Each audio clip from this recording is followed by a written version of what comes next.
Haringey Council in North London is to join a number of other local councils in Britain, including Oldham and Leeds, to work to restrict the number of fast food outlets on your high street. Tam Fry is chairman of the Child Growth Foundation, spokesperson of the National Obesity Forum. Hello to you, Tam. Hello to you. Hello there. And Fatima Parker calls herself a size acceptance campaigner. Hello, Fatima. Oh, hello. That essentially means you support people who are fat. Yes. You stick up for them and you fight for them. Oh, I support people I support everybody actually, but I support the diversity and anti-discrimination. We shouldn't discriminate against people and and judge them and have assumptions that they're bad. So here you have the local councils trying to do their thing for healthy eating, trying to restrict the number of chippies and fast food takeaways, all this kind of stuff on the high street, and you're going to argue against it. Why? I'm not going to argue against it. I'm just going to argue, or say that if the stereotype that fat people are the only ones who eat junk food, then the council is getting it wrong. If they do it for the general public, for everybody's health, that's fine. But if they are doing this just to eradicate obesity, it has not worked for 50 years. It's not going to work now by counselling or closing a couple of shops. So now we have, Tam Fry, businesses being restricted by council.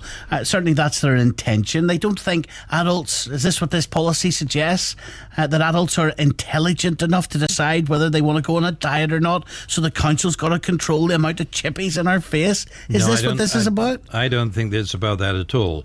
I think it's about the fact that there is a mismatch between one side of the borough and the other.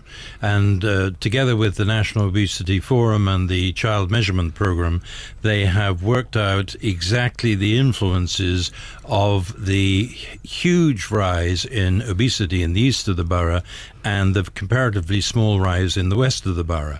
What they're doing is to say we will now restrict the opening of new fast food outlets within 400 metres of schools, of public libraries, and that is to, if you will, preserve the job which they're doing there at the moment, which is in primary school to try and introduce good eating and healthy eating to the children. But is it not for parents to control the eating of their children? It is indeed the parents, but when the parents are in charge, that's what they can do. But when the children are at school, I think the parents, and I think the people in Haringey have borne this out today, the parents expect the school to give the children the healthiest meals that they can. And that is what the schools are trying to do. But hold on a second, we're talking about primary schools now, right?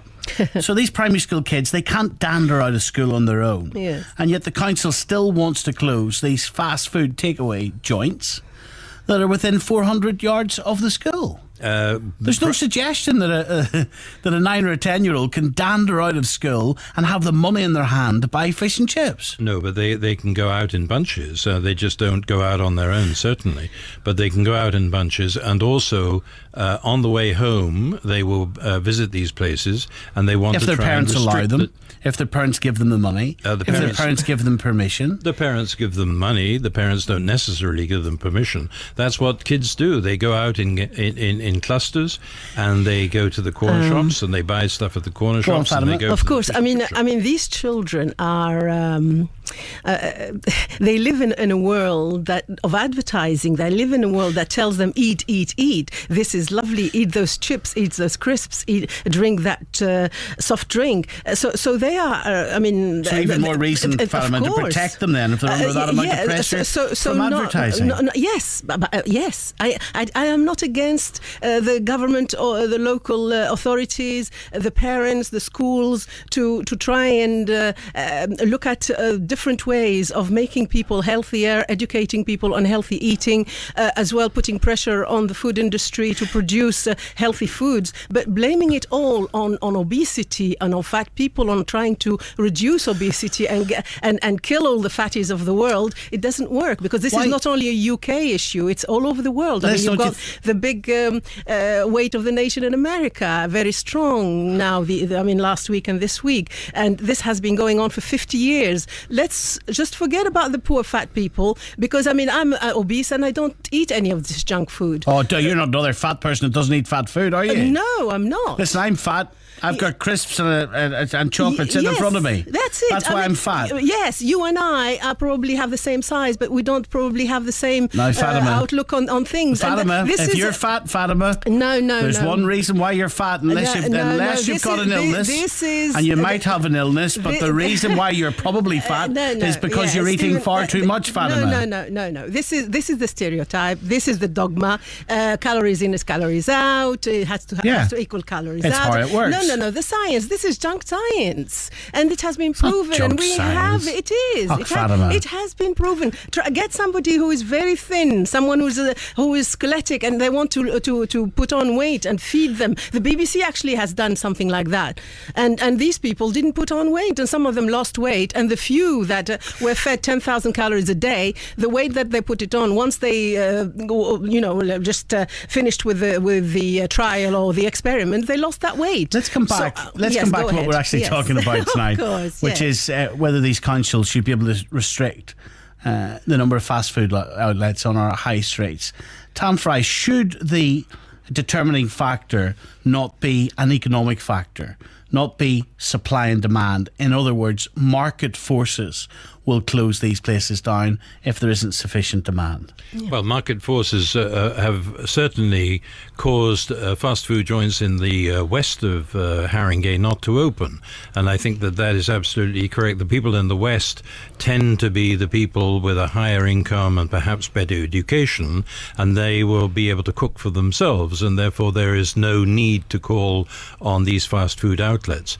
So in fact, it is very much a market thing. But I think the final determination as far as Haringey is concerned... Hold on a second. Market forces determine whether any business stays open anywhere. It doesn't matter what your education is. Market forces is a determining factor on whether a free market business will remain open or not. And the research said the very, very poor people do not eat a takeaway because they can't afford it. It's the people who are working and earning, but the very, very poor. What research? There's research on the interview on the internet. I can send you a copy. Well, Fatima, you found research on the internet. My goodness, you can find research on the internet. It's scientific suggesting research. You and I have 20 heads. What research? There is on our website and on so many other websites of the Health at Every Size movement. These research that were done in America to show that people who are on breadline cannot afford to go and order takeaways because they cannot afford it. It's people on the middle of the road, or the middle class, as they call them in America, I just get that on can easy. do it. I get on easy on unquoted research. But Tam Fry, to come back to my point tonight, why is it for the state, that's what a council is, a public body, to decide that we cannot control our eating, and they will therefore restrict entrepreneurship in the local area? They will determine which businesses are appropriate and which are not. Like, where does all of that stop? Well, simply, the problem that we have now is that the NHS is changing in this country. The government has passed responsibility for keeping obesity under control to the local government. And the local government now, faced with the bill, is saying to itself, if we have a proliferation of these fast food joints, we are going to probably put them in the way of temptation of our children, and they will grow up perhaps into overweight adults. So it's really taken on health grounds as opposed to financial grounds that they're doing this, because they want to make sure that our children have the best food and the best start in life. Now, with the fast food joints, which have got food which is processed and is high in fat, salt and sugar, you're not going to get that kind of scenario. So basically what they're saying is, we will now not ban them, because banning them would be totally wrong, but we will restrict their positioning to within or what are they going 400 meters of schools. Right. What are they going to do about people who cannot afford? They can only afford that fast food. Are they going to make the healthy food more affordable? The healthy food will probably be subsidized, the same price. I'm not a market person, but basically what the government should be doing is to say to the food manufacturers, you can produce this kind of processed food, but we would want you to restrict the levels of fat, salt and sugar to an acceptable level. Fatima, thank you very much indeed. Tam Fry, always nice to talk to you.